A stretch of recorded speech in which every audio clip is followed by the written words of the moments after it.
La bénédiction de Dieu, c'est son œuvre, qui ne repose pas sur notre travail. La bénédiction de Dieu, ce n'est pas quelque chose que nous pouvons obtenir par nos efforts. Ce n'est pas quelque chose qui vaut 1 euro. Mais si en contrepartie de 7 euros, Dieu nous accorde 10 000 fois sa valeur, c'est cela sa bénédiction. Sa bénédiction rend vain tous nos calculs, car elle transcende toutes nos bases de référence pour calculer.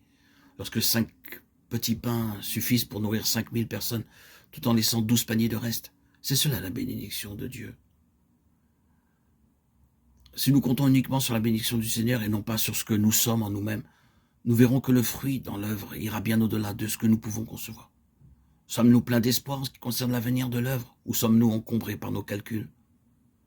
Beaucoup de frères et sœurs limitent les résultats en les mesurant à l'étalon de leur propre espérance.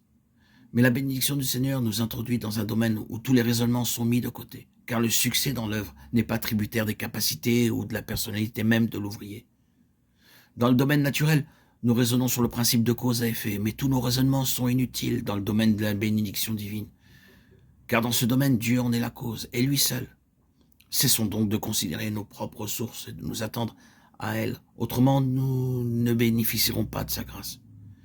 Il ne peut accomplir ce que nous espérons alors que nous comptons obtenir des résultats en fonction de nos propres efforts. Nous devons nous placer dans la sphère de sa bénédiction, lui dire « Seigneur, pour ton nom, pour ton Église, pour que tu puisses t'ouvrir un large chemin, nous nous confions en toi, car tu nous béniras au-delà de toute attente. » C'est le genre de foi qui opère dans son service. C'est avoir confiance qu'il agira au-delà de tout ce que nous pouvons espérer. Cette foi ne repose pas sur une relation de cause à effet, comme dans le domaine naturel, mais elle s'appuie sur l'effet de la bénédiction de Dieu, car il en est la seule cause.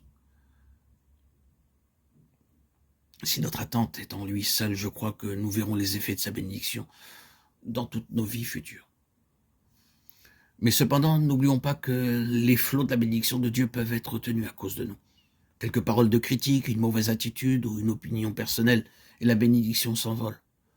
Soyons très conscients de pouvoir que nous avons de limiter les effets de cette bénédiction. Ce pouvoir est entre notre main. Si nous le faisons, nous commettons un affreux péché, car nous mettons en péril des centaines ou bien même des milliers d'âmes. Que le Seigneur nous accorde donc sa grâce pour que nous soyons de ceux qui attendent sa bénédiction et qui, après l'avoir reçue, ne la perdent pas de nouveau. Frères, apprenons à vivre dans la bénédiction du Seigneur, afin que dans ce vaste domaine, nous ayons notre habitation, dans notre travail et dans notre conduite. Demeurons dans cette réalité. Si nous n'expérimentons pas la réalité de cette vie, nous souffrirons beaucoup de pertes. Nous devrions toujours être prêts à voir Dieu faire des miracles. Ce devrait être naturel pour nous de nous attendre au surnaturel. Nous ne devons plus espérer avoir des résultats en fonction de nos capacités. Nous devons cesser de limiter Dieu à cause de nos mesures limitées. Je le redis à nouveau, nous devons nous trouver dans le courant de sa bénédiction. Sans cela, il y a bien peu d'espoir pour l'avenir. Il n'y a aucune perspective si nous maintenons l'œuvre par nos propres efforts. Si nous devons attendre d'avoir suffisamment de ressources pour acheter du pain pour les multitudes affamées, il s'écoulera bien des années avant de pouvoir satisfaire les besoins. Nous devons nous attendre à ce que Dieu œuvre bien au-delà de tout ce que nous pouvons espérer. Que Dieu nous donne la vision de la bénédiction.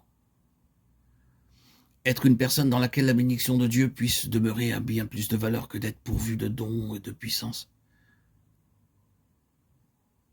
Et beaucoup de personnes ne vivent pas dans le courant de sa bénédiction.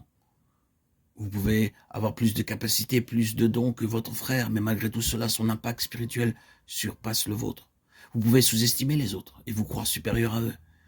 Mais pensez-vous que Dieu fait exception de personnes en leur accordant sa bénédiction et pas à vous? Vous avez besoin d'apprendre que la cause de l'inefficacité de votre ministère réside dans votre propre vie. Vous n'avez pas accordé à Dieu le terrain sur lequel sa bénédiction pouvait demeurer.